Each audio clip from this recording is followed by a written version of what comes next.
नमस्कार, मैं स्मिता श्रीवास्तव आप सभी का बहुत-बहुत स्वागत करती हूँ आज के कार्यक्रम काव्य संवाद में। दोस्तों, आज की स्थिति किसी से छुपी नहीं हुई है, हर ज़ुबान पे सिर्फ़ एक ही बात है कि ये क्या हो रहा है और ये कब तक चलेगा और हम इससे कैसे निकलेंगे? हर दिल में, हर तरफ सिर्फ़ एक ही चिंता, एक ही फ़िक्र है, हर दिल डरा हुआ है, जीवन बहुत दुश्वार हो चुका है। ऐसे में अगर हमें कुछ भी सकारात्मक सोचना है, कुछ अच्छे पल थोड़ा इस विकट परिस्थिति में जी सकने के लिए कुछ खुशगवार पल बिताने हैं, तो साहित्य उन्नयन उसमें आप लोगों की सहायता के लिए तत्पर है। आज काव्य संवाद में जो रचनाकार हमारे साथ यहाँ पे उपस्थित हैं, चलिए मैं उनसे आप लोगों का परिचय करवा देती हूँ। मेरे साथ में हैं भरत सिंह रावत जी जो भोपाल से हैं, बहुत अच्छे कवि हैं और भोपाल में तो सभी लोग उनको जानते हैं और आज मौका मिला है कि हम उनसे रूबरू होकर के उनके विषय में बहुत कुछ और भी जानें जो लोगों तक अभी नहीं पहुंचा है। तो भरत सिंह रावत जी आपका बहुत-बहुत स्वागत है। नमस्कार सर आपको। नमस्कार जी, बहुत-बहुत धन्यवाद।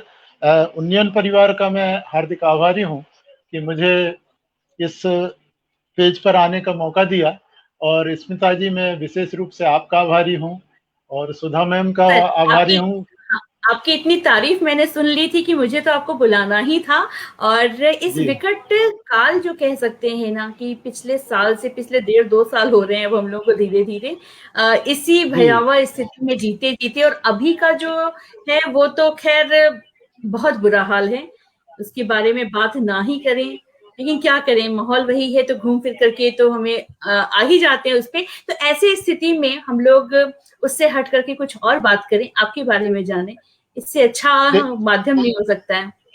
जी सर। जी, जी, जी, आज के परिवेश के लिए मैं कहना चाहूँगा कि देखिए नकारात्मक विचारों को हमें त्यागना होगा। बिल्कुल। नकारात्मक विचारों नकारात्मक विचारों को त्याग के सकारात्मक सोचना पड़ेगा क्योंकि ये कहीं मैंने एक मुक्तक लिखा था कि आज मुसीबत आई है कल जाएगी। हाँ।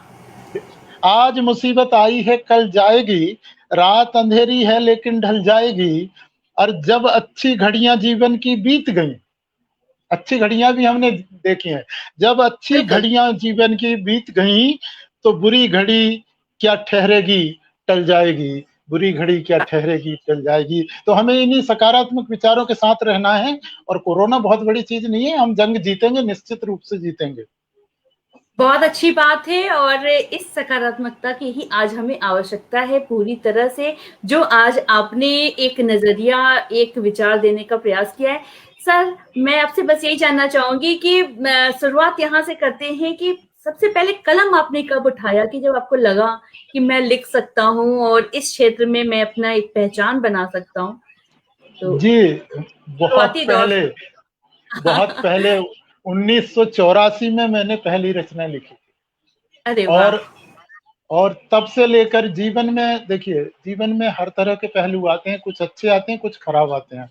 मेरे जीवन में भी उतार-चढ़ाव हुआ है। 1984 के बाद में मैंने जब लिखना शुरू किया तो कई बार मुझे बीच में कलम रोकनी भी पड़ी, कुछ परिस्थितियों कुछ पारिवारिक कारणों के कारण और फिर मुझे जो पहचान मिली 1996, 97 और 98 में मुझे मध्य प्रदेश सरकार के द्वारा सम्मानित किया गया। तब मुझे अपनी पहचान मिली और उसके बाद में आज मैं 8 राज्यों में कविता पाठ कर चुका हूँ और अहिंदी भाषी क्षेत्र तेलंगाना जैसे राज्य में मैंने कविता पाठ करके आया हूँ।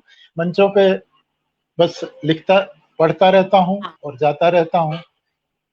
बिल्कुल और बहुत ही खूबसूरत सफ़र रहा है आज आपका और उसी सफ़र का एक छोटा-सा हम लोग को भी एक वहाँ से शुरू हो जाए कि शुरुआती दौर में जो आपने लिखा, जो आपके दिल के बहुत करीब रहा होगा, उनमें से जी, अगर जी। कुछ आप हमें सुनाएँ, हमारे दर्शकों तक पहुँचे, तो फिर मज़ा आ जाएगा और मैं अपने दर्शकों को भी कहना चाहूँगी कि वो अधिक से अधिक लाइक, कमेंट के साथ में इसको शेयर भी करें। हमारे साथ में निशा गुप्ता जी, बेलीराम कंसवाल जी, विश्वजीत वर्मा जी, रुपेश कुमार श्रीवास्तव जी, सभी लोग स्वागत कर रहे हैं सर आपका और जी, हमारी तरफ से भी सभी मैं का स्वागत है। मैं सभी का हार्दिक अभिनंदन करता हूँ और जैसा कि आपने कहा आरंभिक दौर में कुछ देखिए हर चीज की एक उम्र होती है ना। तो बिल्कुल। आरंभिक दौर में कुछ श्रृंगार से मैंने शुरू किया था, और हम्म। श्रृंगार से सफर चलता हुआ फिर ओज तक पहुंच अंग, गया। अंगार तक पहुंच गया है। तो जी, कहीं तो मैंने शुरू में श्रृंगार का मौसम कभी नहीं ढलता है सर, वो तो आज भी है और हमेशा रहेगा। जी, जी, जी, बिल्कुल सही कह रहे हैं। श्रृंगार तो ऐसा है कि श्रृंगार कभी भी कम नहीं पड़ता है, श्रृंगार हमेशा उदयमान होता है और श्रृंगार की हमेशा आवश्यकता होती है। आज के दौर में भी श्रृंगार की आवश्यकता है, ऐसा नहीं है, आज भी ज़रूरी है। ये श्रृंगार बिल्कुल। जब भी जब भी सुना जाता है तो श्रृंगार का अपना मज़ा होता है ना? तो आरंभिक दौर में मैं कुछ गीत लिखा करता था, कुछ गज़ल लिखा करता था, है ना?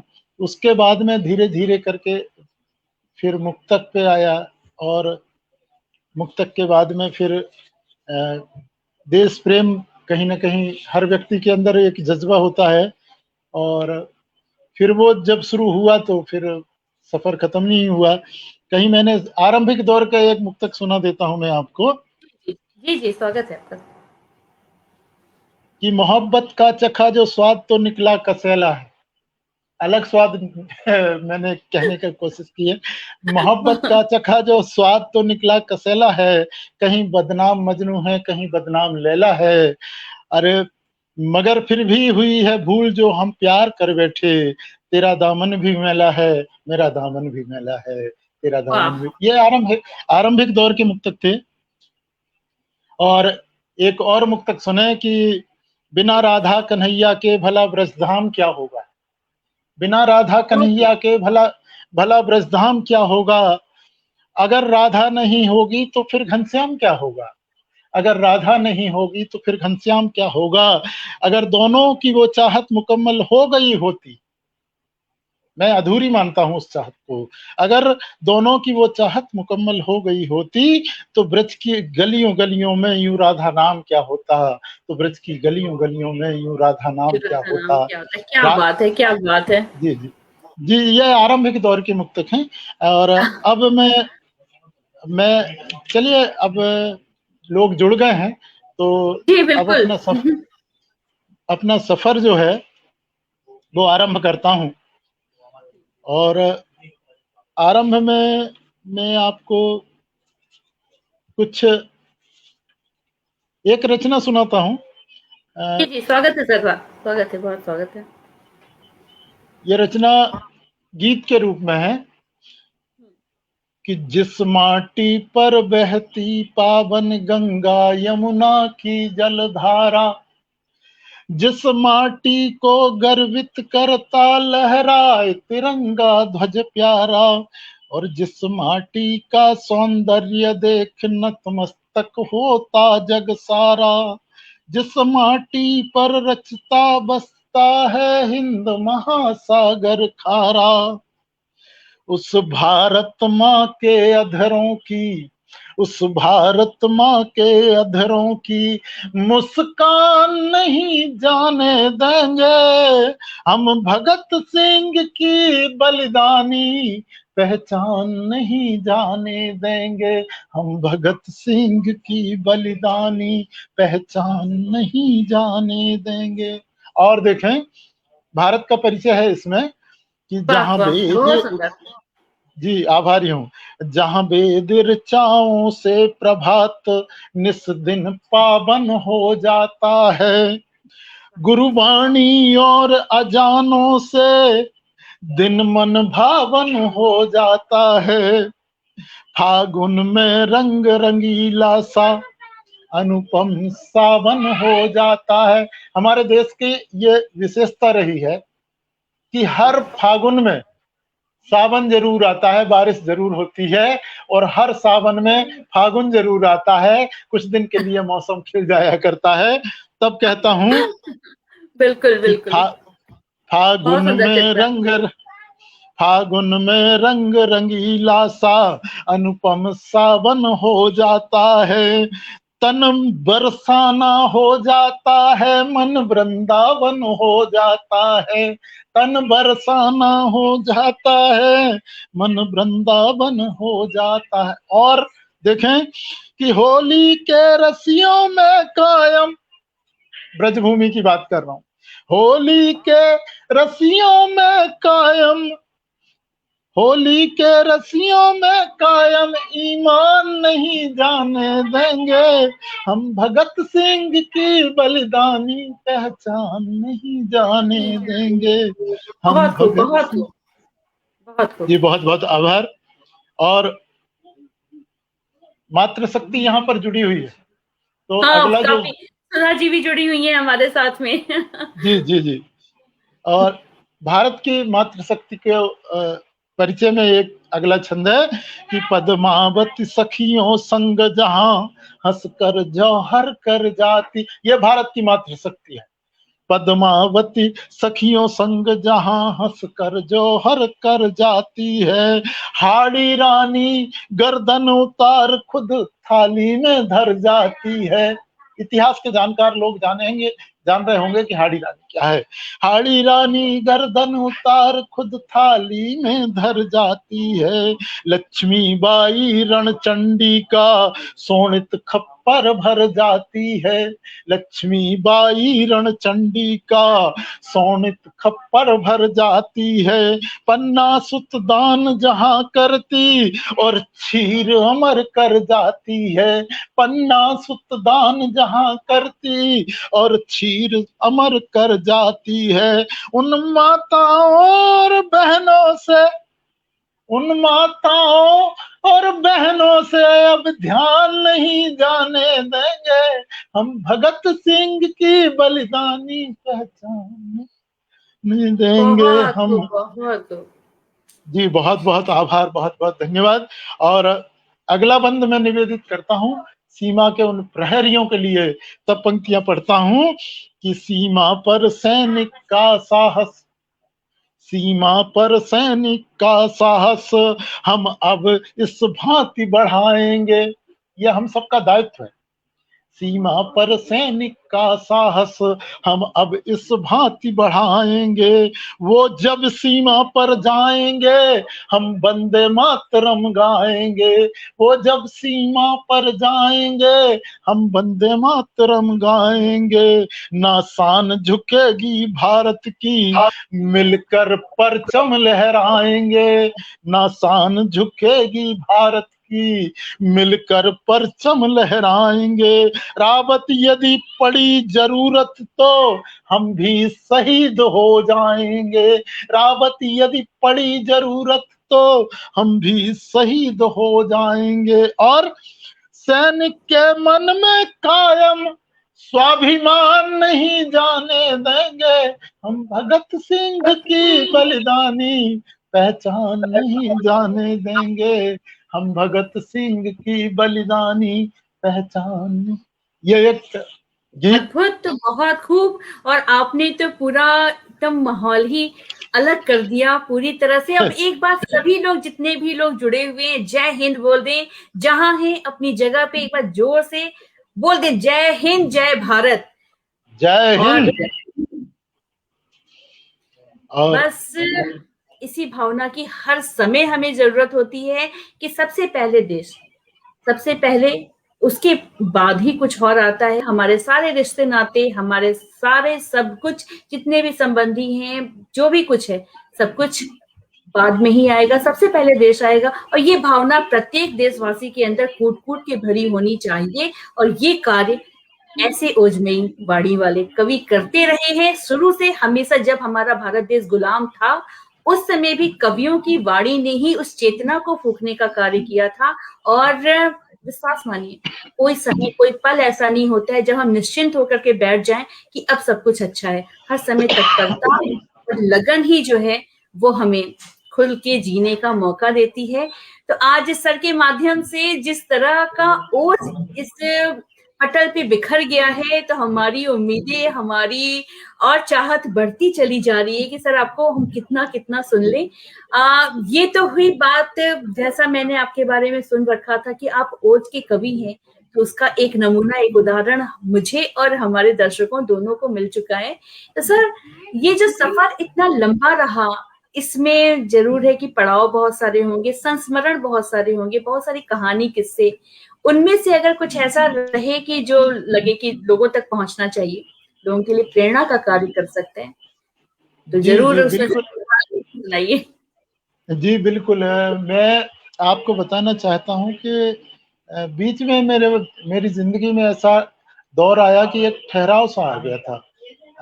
कुछ पारिवारिक पारिवारिक परिस्थितियां ठीक नहीं थी, और मैं आपको बताना चाहता हूँ कि मैं एक फार्मास्यूटिकल कंपनी में काम करता हूँ, दवाई कंपनी में काम करता हूँ। तो अ, एक दौर ऐसा आया कि मेरे बेटे की तबीयत खराब हो गई थी, और उस दौर में मुझे ऐसा लग रहा था कि जिंदगी ठहर गई है मेरी।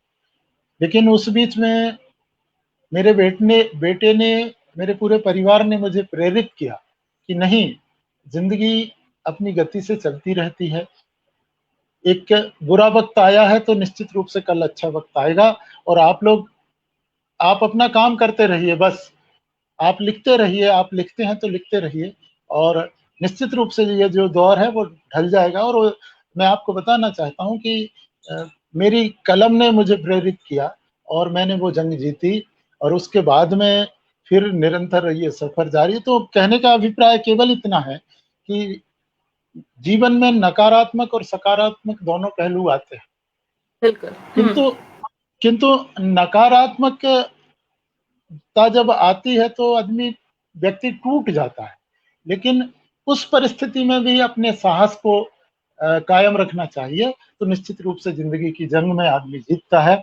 और वही उदाहरण के रूप में मैं आपके सामने हूँ। मैंने बहुत कष्ट झेले, किंतु मेरे परिवार का साथ रहा, और इसी कारण से मैं आज आपके बीच उपस्थित हूँ। और सही बात है। और कहते हैं ना कि वक्त जैसा भी हो वो गुजर जाता है, और बुरे वक्त की जो बिल्कुल सबसे अच्छी बात जो मुझे लगती है ना, कि वो एक द्योतक होता है कि ये पल गुजर जाएगा, क्योंकि सुख और दुख एक ऐसी कड़ी है, एक ऐसा अल्टरनेटिव है ना कि एक आता ही रहता है। तो दुख की यही पहचान है कि अब वो जाने वाला है, और हमारे जीवन में सुख की घड़ियां आने वाली हैं, और दुख की घड़ी में ही अपनों की पहचान होती है। और वो जो साथ, और वो बहुत अद्भुत होता है, वो हमारे अंदर प्रेरणा भर देता है। सर, तो बस उससे जी आप निकल आए हैं, और आप अनवरत और लगातार लिखते आए हैं, वो बहुत खूब रहा। और इसी के साथ मैं कुछ लोगों की कमेंट्स ले लेती हूँ सर, कि बहुत लोग जी, जुड़े हुए हैं, स्वागत आप सुन रहे स्वागत हैं। स्वागत। जी बेलीराम कंसवाल जी हैं, स्वागत कर रहे हैं आपका। विश्वजीत वर्मा जी हमारे साथ जुड़े हुए हैं। रुपेश कुमार श्रीवास्तव जी आपकी हर एक रचना पे, हर एक शब्द पे बहुत खूब बोल रहे हैं, खूबसूरत आगाज भी लिखा है उन्होंने।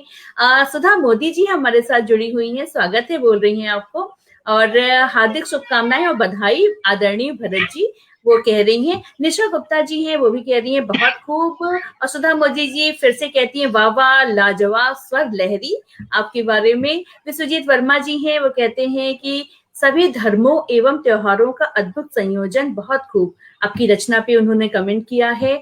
गजब जिंदाबाद बोल रही हैं सुधा मोदी जी, और नमस्ते कर रहे हैं विकास बेनीवाल जी आपको भी बहुत बहुत नमस्ते। और विश्वजीत वर्मा जी कहते हैं जय हिंद जय भारत। सूर्या गोरखपुर हमारे साथ जुड़े हुए हैं। आप सभी का बहुत बहुत स्वागत है, और मैं उम्मीद करती हूँ कि कार्यक्रम के अंत तक आप ऐसे ही बने रहेंगे। लाइक कमेंट के साथ इस कार्यक्रम को आप शेयर भी करिए, जी अधिक से अधिक लोगों तक इस सकारात्मक माहौल को भी पहुंचना बहुत जरूरी है। और यही अपने हाथ की बात है, बस और कुछ नहीं है इस समय। तो सर, जी आगे की बातचीत का दौर आपकी एक रचना से ही करना चाहूंगी मैं, जी बिल्कुल बाकी बिल्कुल। बातें हम लोग करेंगे। बिल्कुल, आज का दौर जो हो गया है, आदमी पैसे की तरफ भाग रहा है। तब कहीं मैंने एक मुक्तक लिखा था कि वफादारी निभाने में पसीना छूट जाता है, वफादारी निभाने में पसीना छूट जाता है, कि सच को सच बताने में पसीना छूट जाता है। अरे हर एक नाते हर एक रिश्ते के ऊपर हो गया पैसा, हर एक नाते हर एक रिश्ते के ऊपर हो गया पैसा, कि अब रिश्ता निभाने में पसीना छूट जाता है, कि अब क्या रिश्ता बात, क्या निभाने में। बात। जी बहुत बहुत एकदम आभार। सही बात है, सही बात है, और यही सच्चाई है। पर आज इसने भी अपने आप को अलग करके दिखा दिया कि देख लो आज की सच्चाई तो कुछ और ही है। जी। बहुत और सुंदर, बहुत हमारे सुंदर। एक मुक्तक मैं कहना चाहता हूँ जो वर्दीधारी हमें दिखते हैं। हम्म। कई कई जगह पे मैं जब देखता हूँ कि 100 नंबर डायल करने पे पुलिस आती है और 100 रुपए दे दो वापस चली जाती है, तब बड़ा दुख होता है। क्योंकि सिपाही क्या होता है, आइए मैं 4 पंक्तियों से बात करता हूँ कि वतन की आबरू से जो रखे हर वक्त नाता है। सिपाही क्या होता है? अगर कोई सिपाही सुन रहा हो तो उनकी प्रतिक्रिया जरूर चाहूंगा। वतन की आबरू से जो रखे हर वक्त नाता है, सदा परिवार से बढ़कर वतन जिसको सुहाता है, और तिरंगे के लिए हंसकर लगा दे जान की बाजी, लिपट आए तिरंगे में सिपाही वो कहाता है। लिपट आए तिरंगे में सिपाही वो वाह, कहाता है। सिपाही बनना मामूली बात नहीं है। और बिल्कुल। चलिए चलिए मैं एक और रचना आपके बीच रखता हूं। आज की परिस्थिति के ऊपर एक रचना है, गीत है वो भी। फिर मैं ओज की तरफ आऊंगा। वो गीत है, अ, हम दशहरे के ऊपर पुतला दहन करते हैं, हम्म। लेकिन यहां से मैंने ये गीत उठाया है। और सुने आप कि केवल पुतला दहन कर रहे, आज की परिस्थितियां देख लीजिए। केवल पुतला दहन कर रहे, मन में रावण बसता है। राम तुम्हारे आदर्शों पर आज दशानन हंसता है। वाह राम वाह। तुम्हारे, और अ, मैं राम की निंदा नहीं करना चाहता, लेकिन परिस्थितियों बस लिखना पड़ रहा है कि पर नारी की आज लालसा पाले हैं अपने मन में, बतलाओ आदर्श राम के दिखते हैं किस जीवन में। त्याग राम सा कहाँ दिखे अब, लगन लगी केवल धन में। मात पिता के वचनों को तो ठुकराते बालापन में, आज श्रवण बन गया सपोला। विपरीत परिस्थितियां देख लीजिए कि आज श्रवण बन गया सपोला, मात पिता को डसता है। राम तुम्हारे आदर्शों पर आज दशानन हंसता है। बहुत केवल सुंदर। पुतला। और अगली पंक्तियां देखें। बड़ा दुख होता है जब एक माता का देहावसान हो जाता है और पुत्र अपनी ससुराल में बैठा होता है, कंधा नहीं देता है।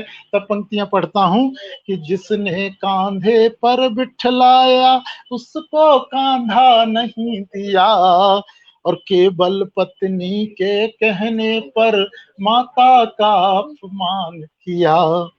पेट काट कर तुमको पाला, मर मर कर हर रोज जिया, उसकी त्याग तपस्या का बदला तुमने क्या खूब दिया। वृद्ध वृद्ध पिता भूखा घर में, आज की परिस्थितियां हैं, वृद्ध पिता भूखा घर में रोटी को रोज तरसता है। राम तुम्हारे आदर्शों पर आज दशानन हंसता है। ये भारत की परिस्थितियां हैं। और अगली पंक्तियां देखें। भरत ने वनवास का जीवन अयोध्या में जिया था, लेकिन आज स्थिति क्या है कि अब कुर्सी के लिए चुनौती भरत राम को बनता है। आज की परिस्थिति, अब कुर्सी के लिए चुनौती भरत राम को बनता है। मक्कारी का शिरोमणि ही अक्सर ताज पहनता है, और अपराधी स्वतंत्र रहते हैं, निरपराध ही संता है। और कसमें वादे किसके सच्चे जान न पाती जनता है। राजनीति का आज शिकंजा हर मानव पर कसता है। राम तुम्हारे आदर्शों पर आज दशानन हंसता है। और देखें परिस्थितियां, बहुत सुंदर, बहुत सुंदर। कि राम तुम्हारे इस भारत का यह कैसा चरण हुआ। यह दस्कंदर के सवाल है। राम तुम्हारे इस भारत का यह कैसा चरण हुआ, भूल सभ्यता अपनी अब तो पाश्चात्य का वरण हुआ। और आस्थाओं की बात नहीं है, संस्कार का क्षरण हुआ, एक सीता की बात नहीं अब प्रतिपल सीता हरण हुआ। ये वाह वाह वाह। और बाढ़ खेत को कहते हैं कि खेत की रक्षा के लिए बाढ़ लगाई जाती है, लेकिन आज परिस्थिति क्या है कि बाढ़ खेत को निगल रही है, इतनी हालत खस्ता है, राम तुम्हारे आदर्शों पर आज दशानन हंसता है। और अगली पंक्तियां देखें कि आज आबरू अभी एक सागर में घटना हुई है, एक कोविड पेशेंट महिला के साथ वहां के जो वार्ड बॉय है उसने जाति करने की कोशिश की। ऐसी परिस्थिति में कहीं ना कहीं कभी हृदय से आवाज उठती है कि आज आबरू लुट जाती है गलियों और चौबारों में, बेटी को पूजा जाता बस तीज और त्योहारों में, और रक्षक भक्षक बनकर बैठे लाखों थानेदारों में, नहीं सुरक्षित रहती बेटी आज भरे बाजारों में। दिल्ली की घटना है वो, मैं नमन करता हूँ उस बेटी के लिए कि वो भरे बाजार में लुट गई थी। तो न्यायाधीश तक बिक जाते हैं, न्यायाधीश तक बिक जाते हैं, क्या कानून व्यवस्था है, राम तुम्हारे आदर्शों पर आज दशानन हंसता है। और अगली पंक्तियां देखें कि हमारे देश में सच जिसने भी अपनाया है उसको कष्ट मिलते हैं। ये सनातन युगों से चला आ रहा है, हमेशा से चला आ रहा है जी। जी सच्चाई की राह चले जो रावत उसको कष्ट मिले, सच्चाई की राह चले जो रावत उसको कष्ट मिले, पथिक करोड़ों देखे हमने ज्यादातर पथ भ्रष्ट मिले, और तूफानों से जो लड़ते थे वो दरख्त सब नष्ट मिले, और 10 कंदर के शीश सलामत हम सबको स्पष्ट मिले। तो रावत महंगी वस्तु यहाँ पर, ये पंक्तियां अंतिम पंक्ति है कि रावत महंगी वस्तु यहाँ पर केवल मानव सस्ता है, राम तुम्हारे आदर्शों। बहुत ही खूबसूरत, बहुत बहुत सही सर। और आज के सही बात है, यही सच्चाई है। और एक मिनट को ऐसा लगा कि आंख से आंसू आ जाएंगे। इस सच्चाई को स्वीकार करना बहुत कठिन है, और लेकिन यही है हमारे लिए चुनौती भी, लड़ाई भी, कि इस बात को स्वीकार करने के बजाय उसको प्रतिकार करना हमें आवश्यक है। और सर की वाणी में वो ओज भी है, और कविता में वो धार भी है, कलम में वो ताकत है कि हम लोगों को जगाने का कार्य कर सकते हैं। तो सर उसके साथ लगे। सर आपकी तरफ शोर बहुत आ रहा है, जरा बच्चों को बोलिए कि थोड़ा शांत हो जाएं। सामने आकर के बैठे और सुने। जी चलिए मैं इसी बात पे कुछ लोगों के कमेंट्स ले लेती हूँ। और सुधा मोदी जी कहती हैं कि बहुत ही सुंदर रचना और स्वर। फिर से कहती हैं कि स्मिता जी आपके सम्मान संचालन का कोई जवाब नहीं जी, बहुत बहुत धन्यवाद। आदित्य कुमार गुप्ता जी हमारे साथ हैं, कह रहे हैं बहुत ही सुंदर प्रस्तुति। श्वेता कर्ण जी हैं, बेहतरीन बोल रही हैं। रुपेश कुमार श्रीवास्तव जी कहते हैं बहुत सटीक व्यंग्य। श्वेता कर्ण जी फिर कह रहे हैं बेहतरीन संचालन है, धन्यवाद आपको। रुपेश कुमार श्रीवास्तव जी कह रहे हैं आज के समाज का यथार्थ चित्रण, यही बात है। इस तरह से विश्वजीत वर्मा जी हैं, वो कह रहे हैं वर्तमान परिदृश्य एवं स्थिति पर यथार्थ चित्रण। बिल्कुल सही बात है, यही है आज की सच्चाई। काफी हद तक बच्चे भी एक माँ बाप 4 बच्चों को पाल लेते हैं, लेकिन 4 मिलकर के अपने बूढ़े माँ बाप को नहीं संभाल पाते हैं। और फिर भी मैं मानती हूँ कि दुनिया में अच्छाइयां अभी भी हैं।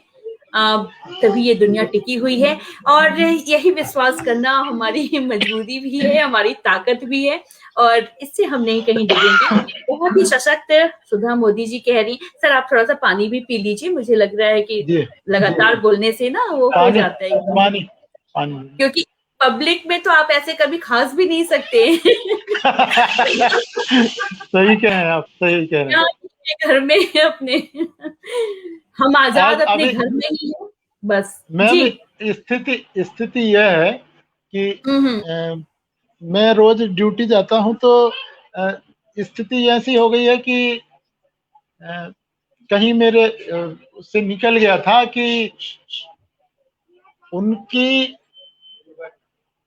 उनका पीतल पीतल, अपना पीतल सोना, और नहीं, अपनी उनका खांसी पीतल खांसी। सोना, अपना पीतल पीतल।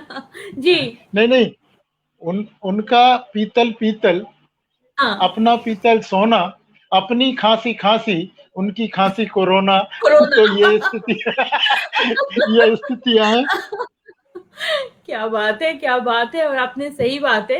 अब पानी ही पी लीजिए। पी और लिया आप है। दर्शक निश्चिंत रहें, क्योंकि ये वर्चुअल दुनिया है। यहाँ पे वो चाहे वो कोरोना की खांसी हो, चाहे कैसी भी खांसी हो, वो आप तक नहीं पहुंचेगी। और सर मैंने जी अभी जी ना पिछले ही हफ्ते की बात है, जी हमारे साथ में एक बहुत ही यंग एज के थे, और वो कोविड पेशेंट थे इस समय। लेकिन उन्होंने अपना प्रस्तुति दिया और बहुत अच्छा रहा उनके साथ में।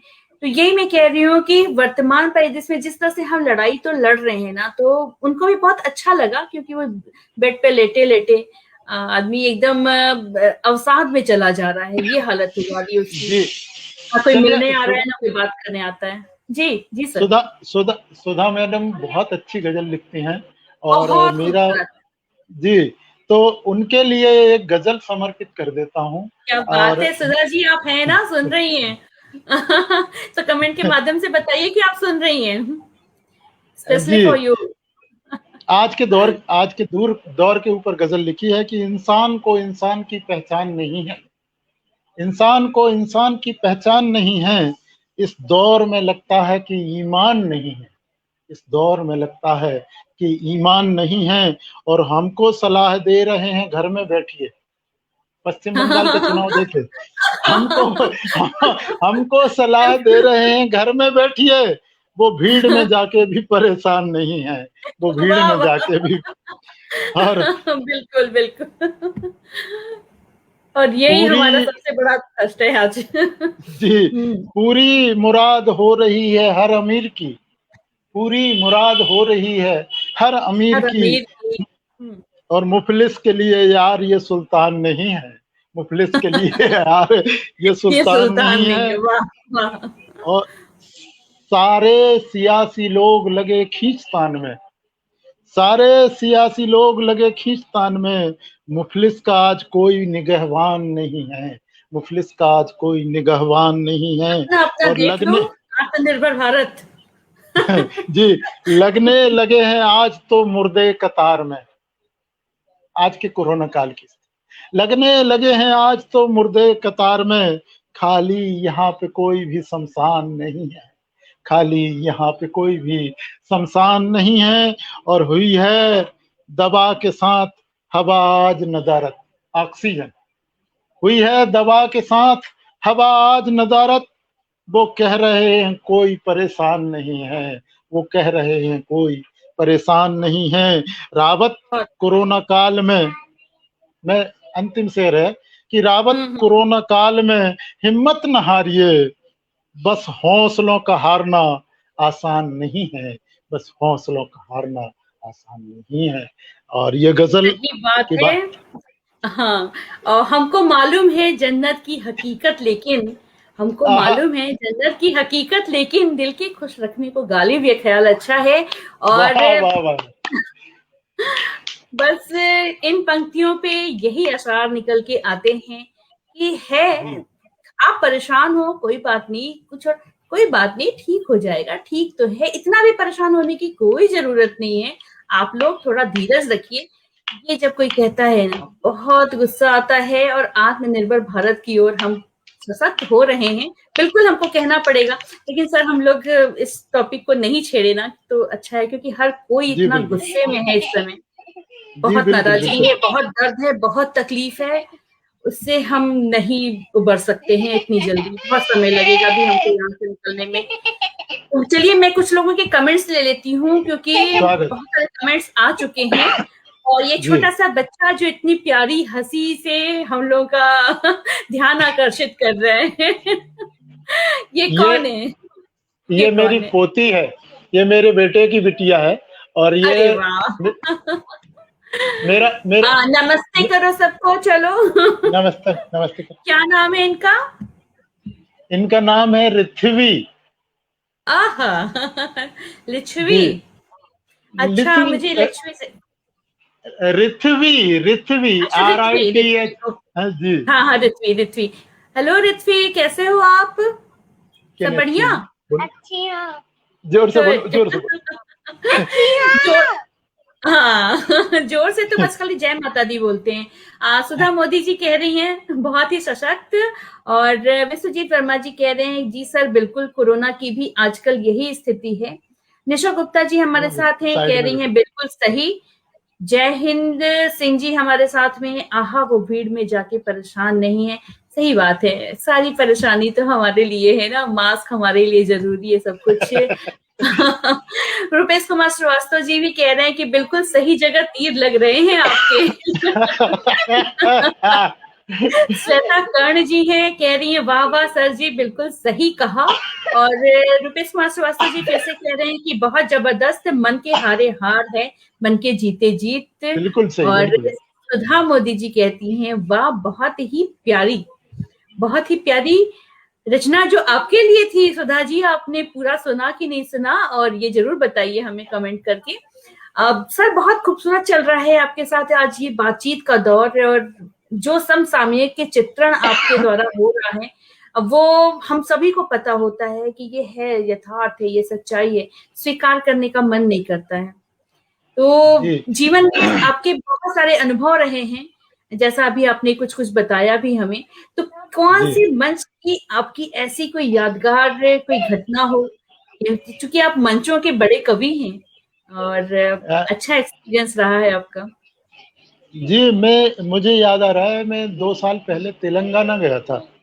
तो तेलंगाना जब मैं पहुँचा तो वहाँ पर मुझे, चूँकि अहिंदी भाषी क्षेत्र है, वहाँ पर मेरे साथ में एक वो कवियत्री हंस और रही है थी। पीछे से। जी, तो वहाँ पर स्थिति ये हुई कि मुझे अंतिम कवि के रूप में खड़ा किया गया और लगभग 400 लोग वहाँ पर उपस्थित थे। बारिश झमाझम हो रही थी, हाल में वो प्रोग्राम था।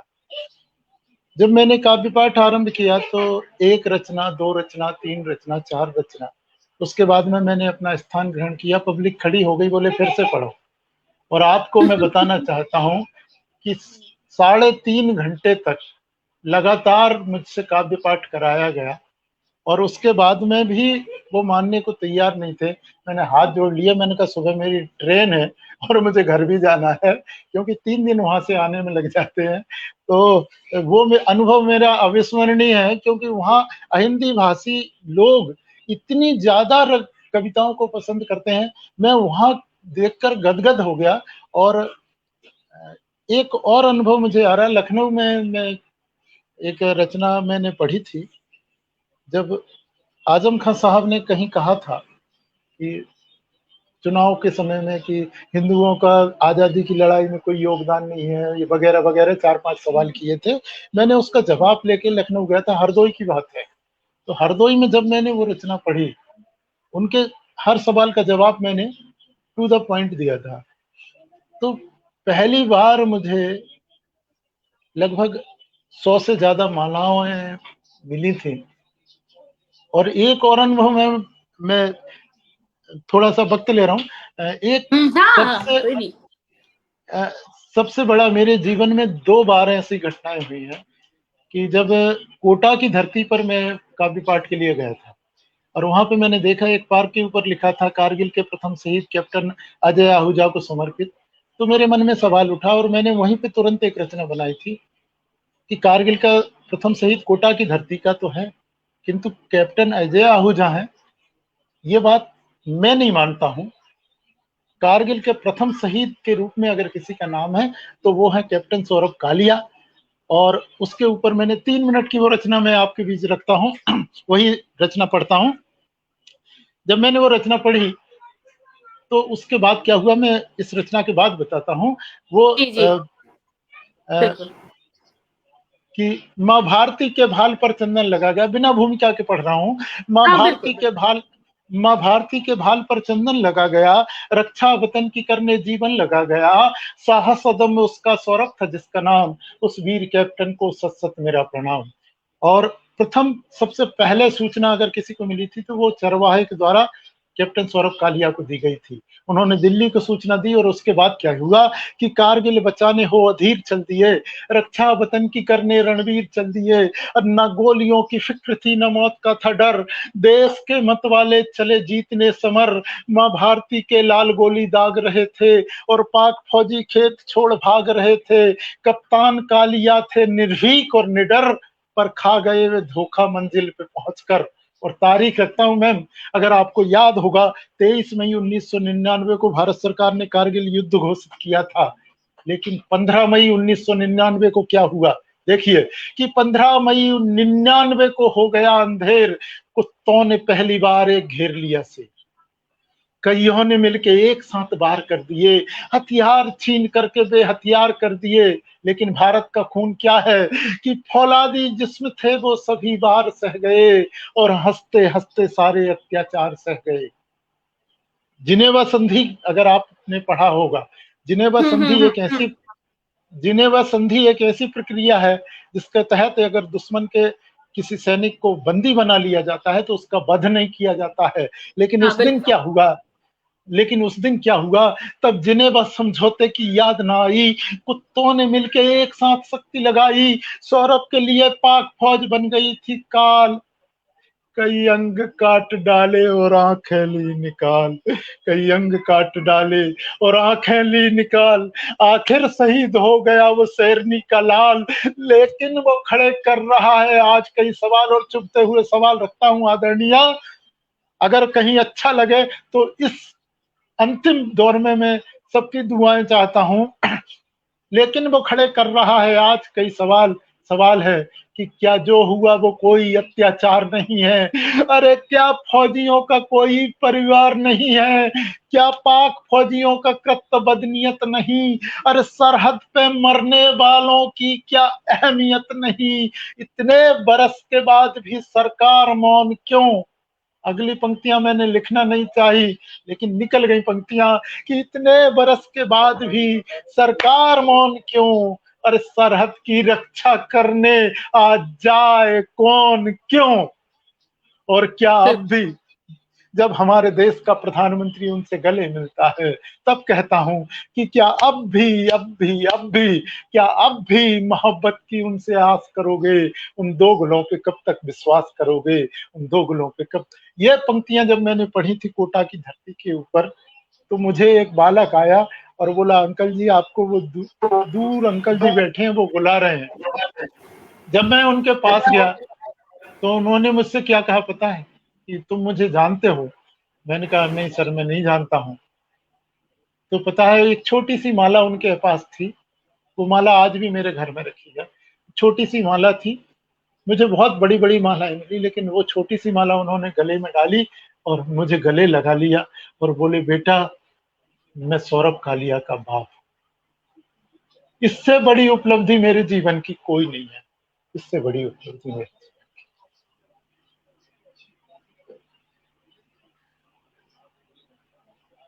सर मैं क्या बोलूं, मैं आपको अपनी हालत इस समय नहीं बता सकती हूँ, रोंगटे खड़े हो जाते हैं जिस तरह से, दिल और गला और आंखें जिस समय भर आती हैं और इंसान बिल्कुल भी बोलने की स्थिति में नहीं रहता है, वो स्थिति है इस समय मेरी।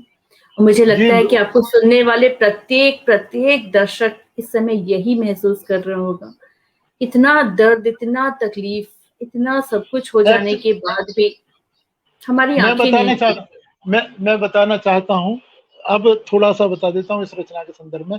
15 मई 1999 को सौरभ कालिया की लाश हमें मिल चुकी थी। भारत सरकार ने 23 मई 1999 को युद्ध घोषित किया था। 23 मई 1999 को पहली पार्थिव देह जो मिली थी वो कैप्टन अजय आहूजा जी की थी, वो भी कोटा की धरती से थे। किंतु मेरा ऐसा मानना है कि सबसे पहले शहीद कारगिल में अगर कोई हुआ है तो वो सौरभ कालिया हैं।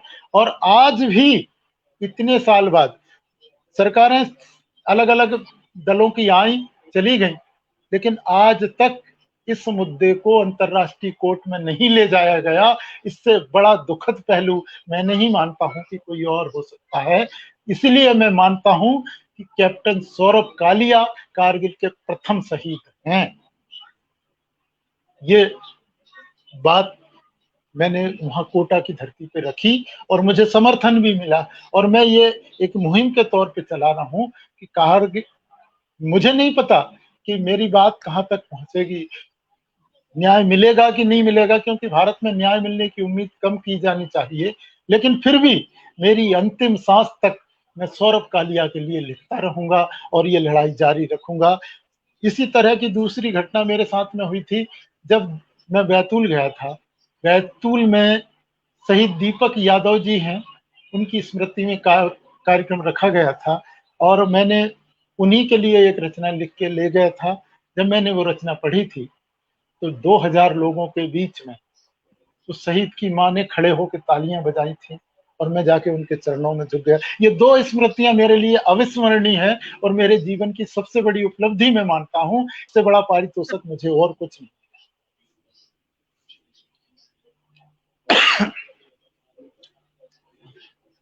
मैम चलिए माहौल को बदलता हूँ, मैं थोड़ा सा गमगीन माहौल कर दिया मैंने, क्षमा चाहता हूँ, लेकिन नहीं, ये गमगीन नहीं किया है सर आपने, और हमें एक जगाने का भी कार्य किया है कि आखिर कब तक ये सब चलता रहेगा। क्या वो जो सीमा पे हैं वो उनको तनख्वाह मिल रहा है तो उनका दायित्व बनता है, हमारा अपना कोई दायित्व नहीं है, हम अपने कर्तव्यों का सही तरीके से पालन करते हैं या नहीं करते हैं, इसमें भी सोचने की जरूरत है। और सरकार से क्या बात करूं मैं, अभी तो बिल्कुल मन नहीं है इस टॉपिक पे कुछ भी बोलने का। फिलहाल बहुत सारी उम्मीदें थी, वो उम्मीदें कहीं टूटती हुई नजर आ रही हैं और मुझे लगता है ये प्रत्येक भारतवासी इस समय ऐसा ही सोच रहा है। बहुत ही निराशा की स्थिति आ चुकी है। खैर, वक्त है, गुजर जाएगा, चलिए फिर चलिए नया अब थोड़ा सवेरा सा, आएगा। जी बिल्कुल, मैं थोड़ा सा माहौल बदलता हूँ। और महाभारत आपने देखा होगा, सीरियल में तो देखा ही होगा, कम से कम सबने देखा है, हाँ लेकिन हाँ हाँ। कुछ एक परिकल्पित कह सकते हैं इस रचना को। जब गांधारी के 100 पुत्र मृत्यु को प्राप्त हो गए तब गांधारी और धृतराष्ट्र युद्ध भूमि में जाते हैं और वहां से गांधारी के मन का दर्द निकलता है और गांधारी की ये वेदना जो है वो आपके बीच में रखता हूँ। मातृशक्ति बैठी है, विशेष रूप से ये रचना मैंने मातृशक्ति के लिए लिखी है। आइए वो रचना में रखता हूँ कि गांधारी करती थी विलाप जब पुत्र सभी रण में सोए, एक व्याकुल माँ अपने बेटों की अर्थी पर बैठी रोए और कहती 100 पुत्र आज मेरे रण में हो गए धराशायी, पर दोष कहीं मेरा भी है उनको मैं समझा ना पाई, पर दोष कहीं। और माता का दायित्व देखिए, दृगबंध कभी अभिभावक के, दृगबंध कभी अभिभावक के कुल का उत्थान नहीं करते, अन्यायी दुराचारी पापी अपनों का मान नहीं करते, अन्यायी दुराचारी पापी अपनों का मान नहीं करते। आरंभ हुआ था छल का जब, गांधारी कहती है कि आरंभ हुआ था छल का जब, खोले होते यदि नयन तभी, तो आज न रोती व्याकुल होते सन्मुख सुत आज सभी। पति पुत्र मोह नहीं त्याग सके, गांधारी कहती है कि पति पुत्र मोह नहीं त्याग सके, तब सोच मेरी भी अंधी थी, पति पुत्र मोह नहीं त्याग सके तब सोच मेरी भी गंदी थी, और धृतराष्ट्र भले तुम अंधे थे, मैं नेत्रवान भी अंधी थी, मैं नेत्रवान भी अंधी थी। मैंने कुछ पल माँ जब आंख खोल देती है तो क्या होता है देखिए, कि मैंने कुछ पल आंखें खोली, दुर्योधन को फौलाद किया। एक पल के लिए माँ की आंखें खुल जाती हैं तो औलाद फौलाद बन जाती है। मैंने कुछ पल आंखें खोली, दुर्योधन को फौलाद किया, एक शक्तिवान माता हूं मैं, पहले क्यों ना ये याद किया।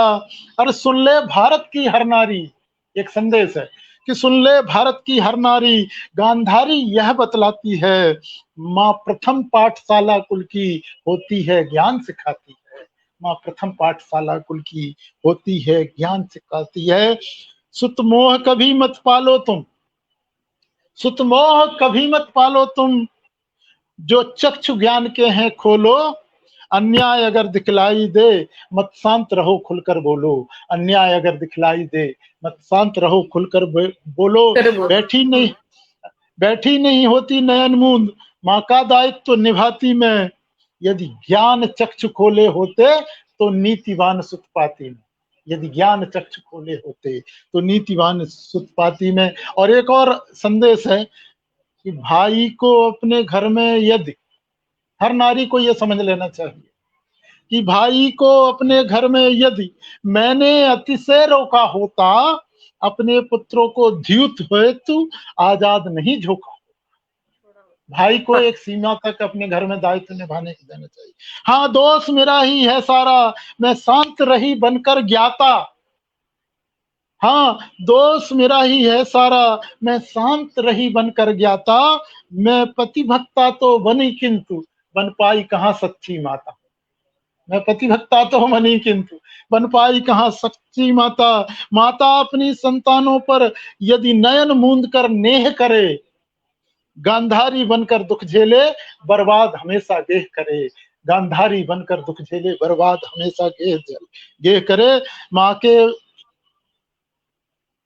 मौके पर मौके मिले मुझे, मौके पर मौके मिले मुझे, लेकिन मैं जड़ता ना भूली।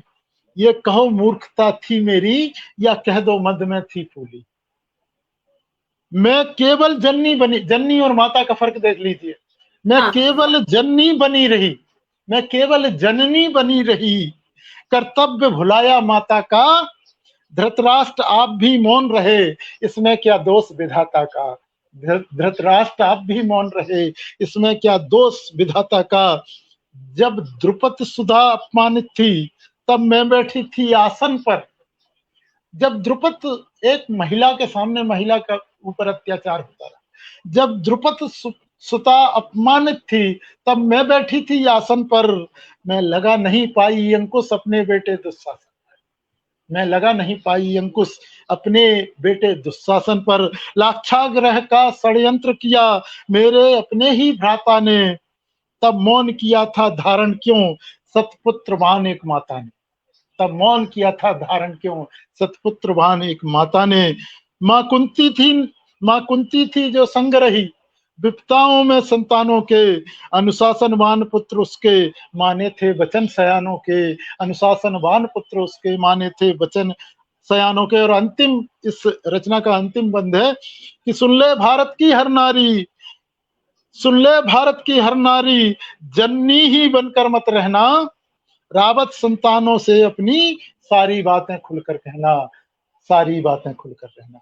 बहुत बहुत सारी बातें खुल करके, सही बात है। और भारत की हर माँ अपने बच्चे को यही ज्ञान देती है, लेकिन कई बार माँ भी तो इंसान होती है, कुछ कुछ त्रुटियां इतिहास में हो रखा है जिन्हें ना दोहराना और अच्छी चीजों को जीवन में चरितार्थ करना, ये हम सभी को अपने जीवन में धारण करना चाहिए। और सर आपकी वाणी, आपकी कलम में ना जबरदस्त का ओज है। और देखिए कई लोग, रुपेश कुमार श्रीवास्तव जी भी इस बात को कह रहे हैं कि आपकी कल्पना और उसके शब्दों में पिरोहन की जो क्षमता है अनिर्वचनीय है, जबरदस्त है, बहुत खूब है। और मतलब अंदर छूने वाली जो क्षमता है ना, वो बहुत कम लोगों में होती है।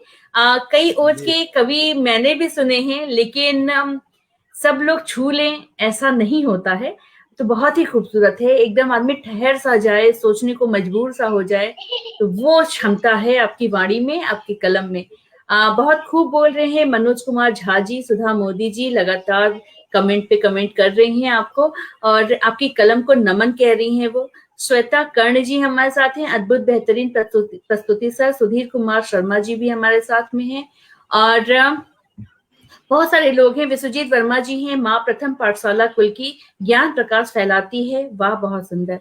विश्वजीत वर्मा जी भी बहुत अच्छे कलाकार हैं सर, और जी। फोटोग्राफी में नेशनल अवार्ड विनर भी हैं वो। बहुत ही वाह वाह वाह। अच्छा लिखते भी बहुत अच्छा हैं वो, और अरे अद्भुत वाह। कलाकार की, मतलब कहेंगे कि सारे के सारे गुण उनके अंदर विद्यमान हैं, और बहुत विनम्र हैं। तो बहुत बहुत स्वागत है विश्वजीत वर्मा जी आपका।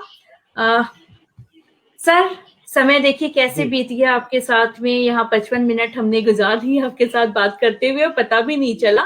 तो अंत जी में आपके जो दिल को छूने वाली कुछ ऐसी रचनाएं हैं, वो हमारे जी दर्शकों तक पहुंचाइए। और मुझे लगता है कि जी समय भी। जी बिल्कुल। जी मैं सर। अंतिम रचना के रूप में आपके बीच में एक रचना रखता हूँ, जिसने भरत सिंह रावत को भरत सिंह रावत बनाया है। वो रचना मैं सोचता हूँ कि अगर मैं नहीं पढ़ूंगा तो शायद उचित नहीं होगा, और एक आग्रह पहले कर देना चाहता हूँ कि इस रचना के बाद मुझे आपको सुनना है, ये मेरा निवेदन है। तो चलिए, ओज के कवियों के ऊपर जी ओज जी के सर, जी कवियों के सर। ऊपर एक आक्षेप लगा करता है कि ओज के कवि चीखते चिल्लाते बहुत हैं। क्यों चीखना चिल्लाना हाँ, पड़ता है? हाँ। बिल्कुल। मैं वही बात कह रही थी कि उसने इतना चीखना, जी लगता था कि माइक उखाड़ के फेंक देंगे, मंच टूट जी जाएगा, जी। वहां से कूद जाएंगे। उसकी जरूरत नहीं है ना। तो बातें अगर दिल को छूने वाली, तो लेकिन छुएंगे ही छुएंगे। हाँ, जी। लेकिन हम लोगों को क्यों इस तरह की भाषा लिखनी पड़ती है? तब कहीं एक मुक्तक मैंने लिखा है कि सत्ता अंधी गूंगी गूंगी बहरी बनकर छलने लगती है। सत्ता अंधी गूंगी बहरी बनकर छलने लगती है, जय जवान और जय किसान की बोली खलने लगती है।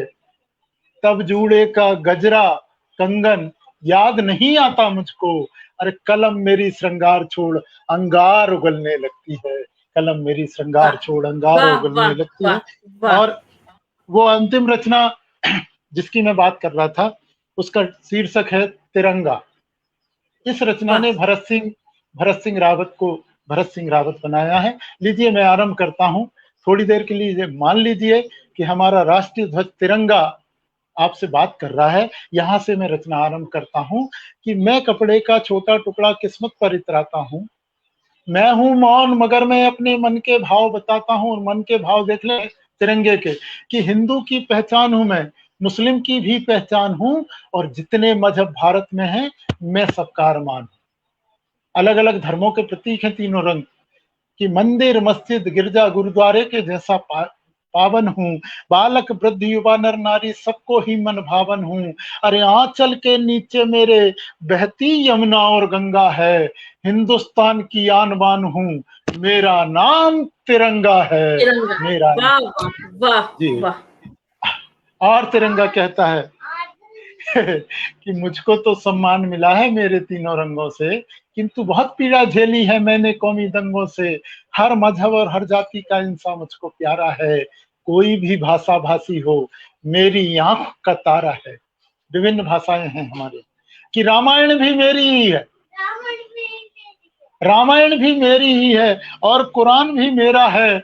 मेरा ही अल्लाह खुदा है और भगवान भी मेरा है, कि मुझको मुझको धनवाला भी प्यारा, प्यारा भूखा नंगा है, हिंदुस्तान की आन बान हूँ, मेरा नाम तिरंगा नाम है। तिरंगा है। वाह वाह हिंदुस्तान। वाह। और और तिरंगा कहता है कि मैं कहाँ कहाँ रोया हूँ।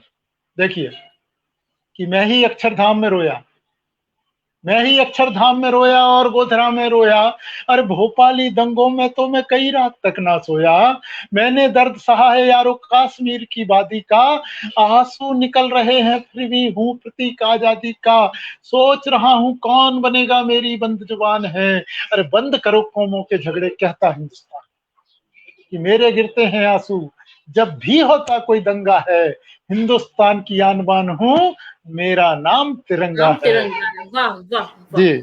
और और तिरंगा कहता है कि मेरा मान कौन बढ़ाता है, कि मेरा मान बढ़ाते अक्सर सैनिक अपने मत वाले, दुर्गम और सुनसान जगह जो बैठे हैं डेरा डाले, सीमा पर तत्पर रहते दुश्मन को धूल चटाने को। कोई मौसम कोई वक्त हो चलते फर्ज निभाने को। याद कर लीजिए हनुमंता को, जो बर्फ के अंदर गिर के और शहीद हो गए, बाद में अपने कोई मौसम कोई वक्त हो, चलते फर्ज निभाने को। और जो भारत की सीमाओं के सच्चे पहरेदार हैं, दुश्मन जिनसे घबराते हैं, वो सब मेरे यार हैं। और जिनकी दम से बचा कारगिल, खत्म हुआ वो पंगा है। हिंदुस्तान की आन बान हूँ, मेरा नाम तिरंगा है। और अंतिम बंद, आज के मेरे काव्य पाठ का अंतिम बंद है कि सीने पर गोली खाकर भी मुझको झुकने नहीं दिया, अंतिम सांस तलक कदमों को जिसने रुकने नहीं दिया, जिसकी दम से ही भारत की सरहद और सम्मान बचा, चला गया वो इस भारत की बलिदानी पहचान बचा।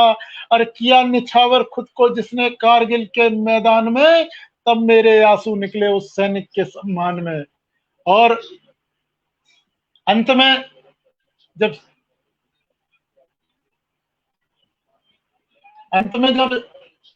सैनिक शहीद हो जाता है, तब परिस्थितियां क्या होती हैं कि माता पिता ही नहीं, हृदय पत्थर का भी दुख जाता है।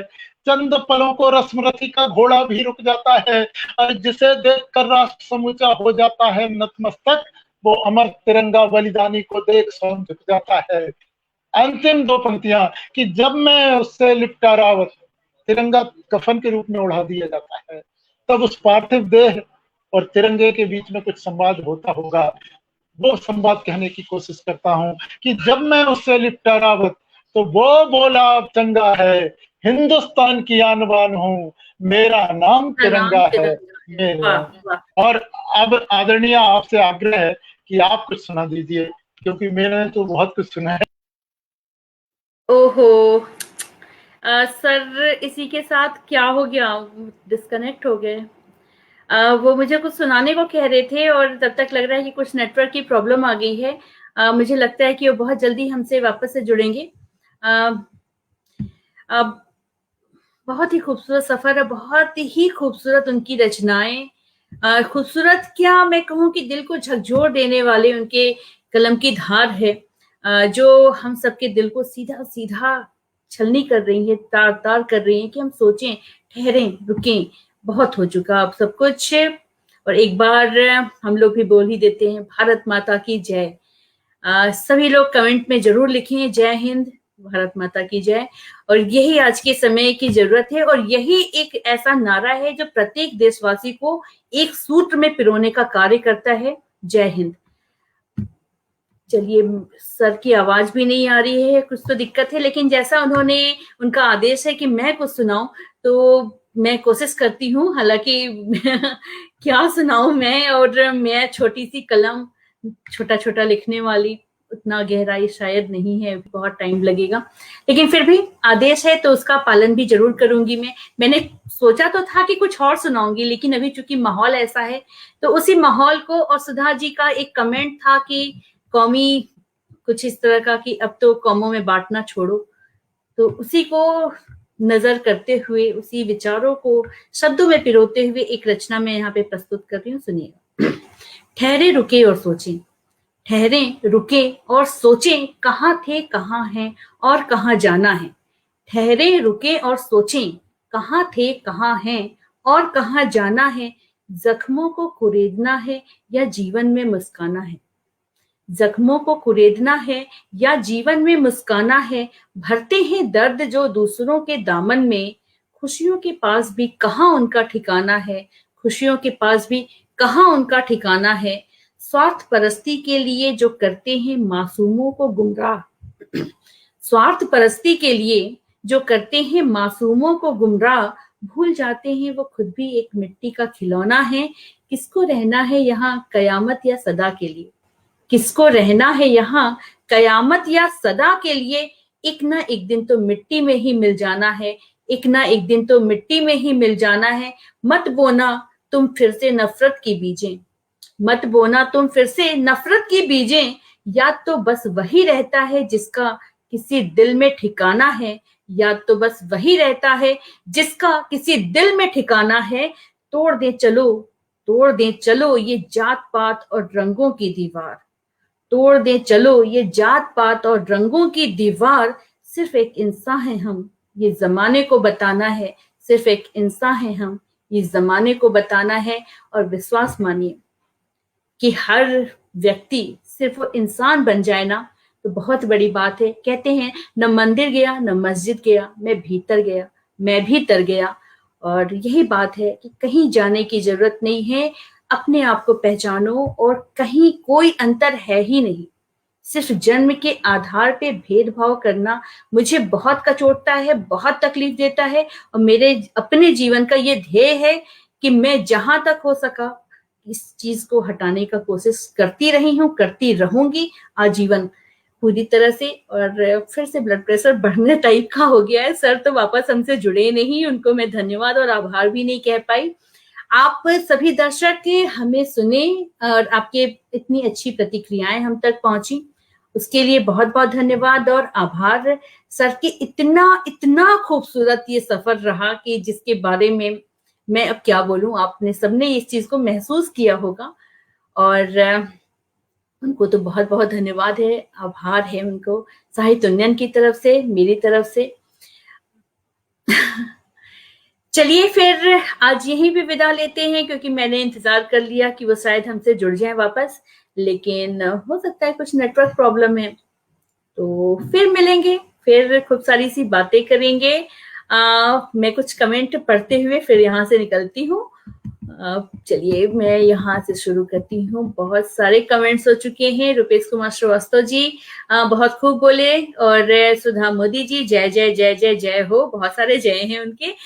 बंद करो कौमों के झगड़े। जी हाँ, मैं इसी कमेंट की बात कर रही थी सुधा जी, कि इस कमेंट से ही मुझे ये वाली रचना याद आ गई। फिर वो कहती हैं कि स्मिता जी लाजवाब कविवर का सानिध्य कराया, नमन नमन वंदन। जी बहुत बहुत धन्यवाद। भारत माता की जय, रुपेश कुमार श्रीवास्तव जी कह रहे हैं। वंदना चौहान जी हमसे जुड़ी हैं। भरत सिंह जी लाजवाब, जय हो। सभी लोग इनकी इतनी तारीफ कर रहे हैं, सर पता नहीं कहाँ चले गए। बेहतरीन मैम श्वेता कर्ण जी, बहुत बहुत धन्यवाद श्वेता जी आपका। विश्वजीत वर्मा जी बहुत बहुत धन्यवाद। वंदना चौहान जी बहुत बहुत धन्यवाद आप सभी को। इसी तरह से हमारा साथ निभाते रहिए, क्योंकि हम इस समय दूर रह करके सिर्फ हालचाल पूछ सकते हैं। और विश्वास मानिए कि ये हालचाल पूछने से ही बहुत लोग अच्छा महसूस करने लगते हैं, सकारात्मकता आ जाती है उनके अंदर। और बस वही कर सकते हैं और वही करना चाहिए हमें। चलिए आज यहीं पे विदा लेती हूँ मैं एक बार। जय हिंद, जय भारत।